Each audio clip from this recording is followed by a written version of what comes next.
Wilujeng sonten sadayana, kumaha kabarna? Semoga pada sehat semua ya. Abdi mau panen nih, ada yang mau bantu?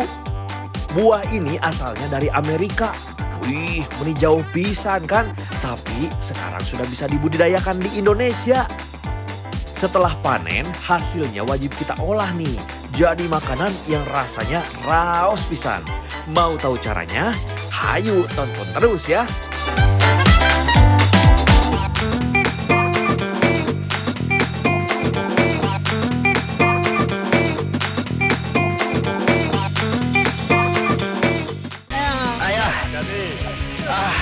Punten Berat Pak. Kumaha ya tuh Pak? Padahal hasil panen labu butternut di kebun Pak Henry ini tidak sebanyak biasanya loh. Tapi sedikit saja bisa bikin encok, apalagi banyak ya. Sudah pada tahu belum? Ini labu butternut. Tenang, yang belum tahu tidak perlu malu. Kita belajar bersama, jadi pintarnya pun barengan Menurut artikel yang pernah saya baca, buah dengan nama lengkap butternut squash ini juga biasa disebut dengan nama labu madu. Tanaman merambat ini konon merupakan hasil perkawinan silang beberapa jenis labu asli Amerika. Ternyata ini labu impor Teksturnya yang lembut seperti butter atau mentega serta rasanya yang manis seperti nut atau kacang menjadi asal namanya. Meski berasal dari negeri Paman Sam, tapi butternut sudah menyebar hingga tanah air. Peri, mau panen Pak? Oh, ayo bantuan. Iya, siap. Ini juga mau panen. Ini bisa ya Pak ya ini ya? Udah bisa ya? Beres kan? Aku ngarorama raos penting. Di kebun milik Pak Henry ini terdapat puluhan batang butternut. Setelah 3 bulan dari masa tanam, labu manis ini akan mulai berbuah dan bisa dipanen. Dari satu batang yang merambat ini bisa didapat lebih dari 5 buah butternut dengan durasi panen lebih dari 1 kali. Ciri yang sudah matang mah mudah yang berwarna coklat cerah dengan kulit mengkilap. Banyak ya? Banyak Pak, lumayan lah. Banyak ini. Banyak Bang. Saya campurin. Sok.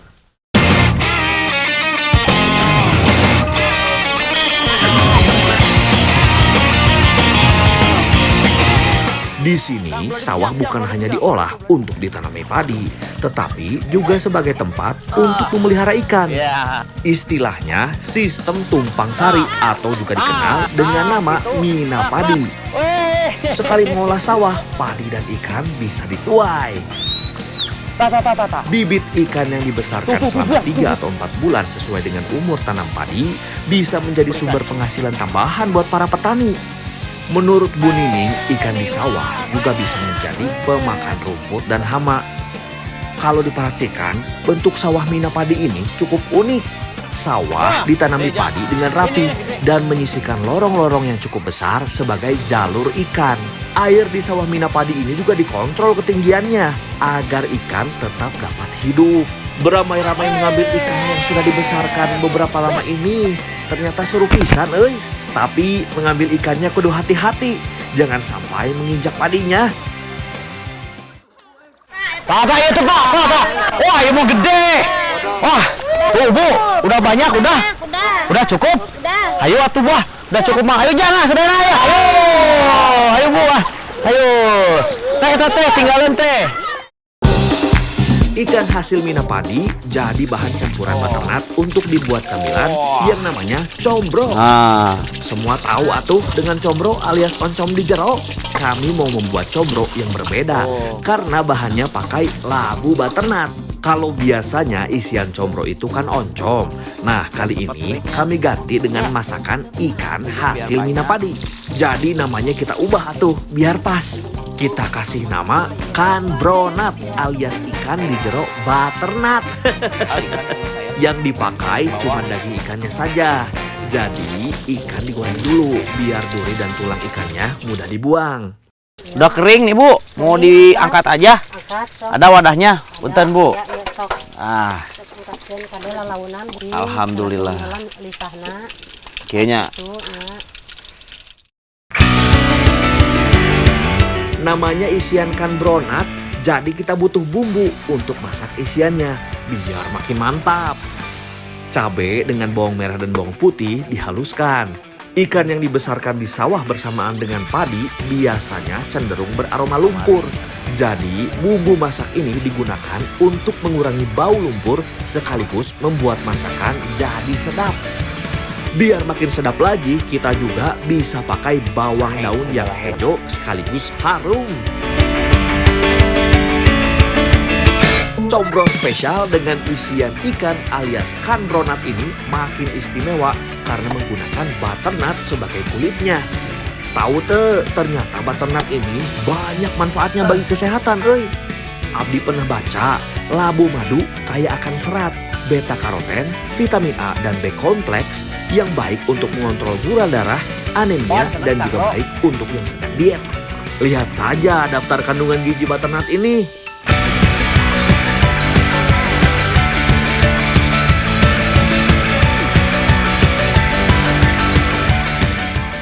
Nah, Bu, ikannya udah kering, Bu. Pas kering sok. Kukus ya, Bu ya? Kukus langsung. Oh iya, butternut yang dipakai yang sudah tua karena teksturnya sudah padat dan rasanya jauh lebih manis. Seperti saya. Biar mudah dicampur adonannya, mari kita kukus dulu ya.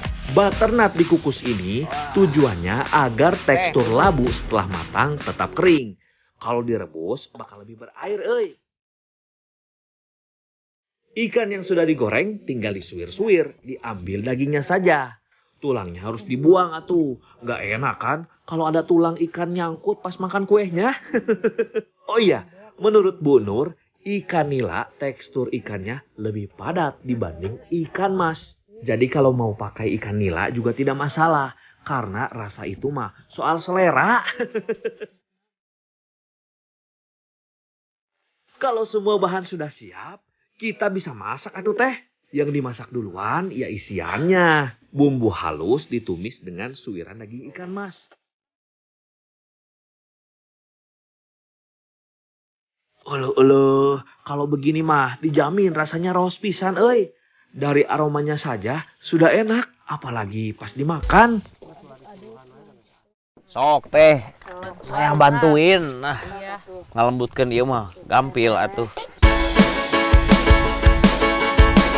Kalau isian sudah selesai, ya kita bikin kulitnya dari labu butternut. Kukusan labu yang sudah empuk jadi bahan utamanya. Adonan kulit camilan khas Sunda ini dicampur dengan tepung, jadi harus dihaluskan terlebih dahulu. Tekstur labu kukus yang lembek memang harus ditambahkan tepung agar adonannya nanti bisa menjadi lebih lengket dan mudah dibentuk.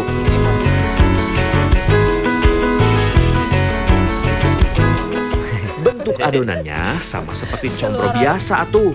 Adonan labu lalu diberi isian, barulah dibentuk lonjong.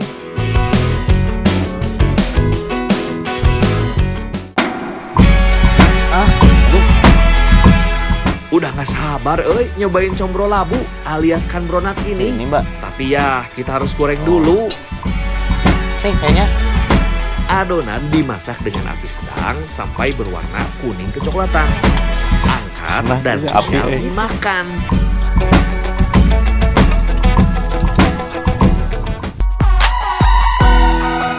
Ternyata labu butternut bisa juga diolah jadi bahan camilan tradisional. Rasanya teh raos pisan empuk-empuk manis dan gurih. Dengan sedikit kreativitas, bahan dari alam bisa memberi manfaat lebih untuk kita semua.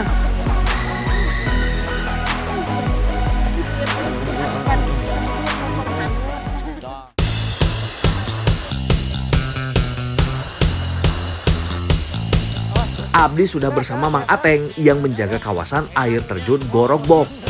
Di sekitar air terjun bertingkat yang ada di Sumedang, ternyata ada beberapa jenis tanaman yang bisa dimasak, Tuh ya.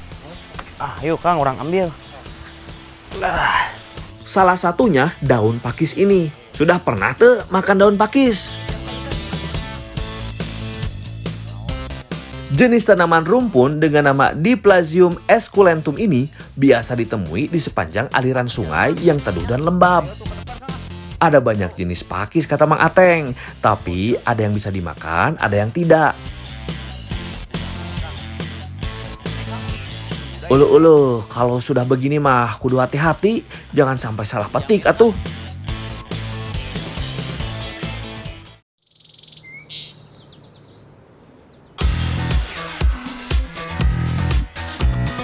Panen labu sudah, ambil pakis pun sudah, berarti saatnya kita makan.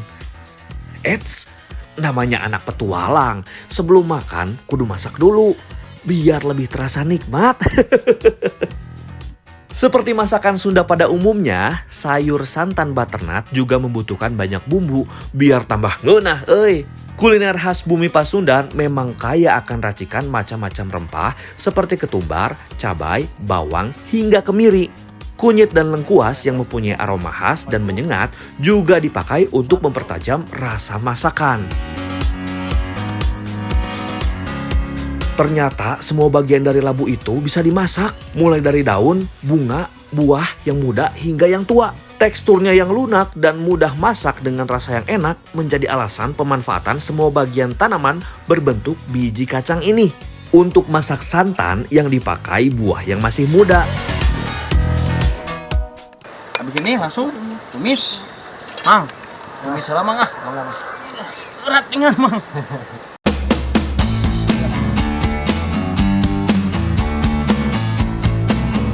Wah, kesamaan akar budaya dan keragaman kekayaan alam membuat proses dan cara pembuatan beberapa jenis masakan di setiap daerah di Nusantara memiliki kemiripan. Misalnya untuk masakan berkuah santan seperti ini. Umumnya bumbu halus ditumis sampai harum, barulah sayuran yang sudah dipotong dimasukkan. Kemudian santan sebagai kuah ditambahkan sampai mendidih hingga labu butternut menjadi matang.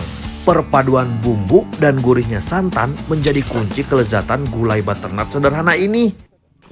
Seger Coba.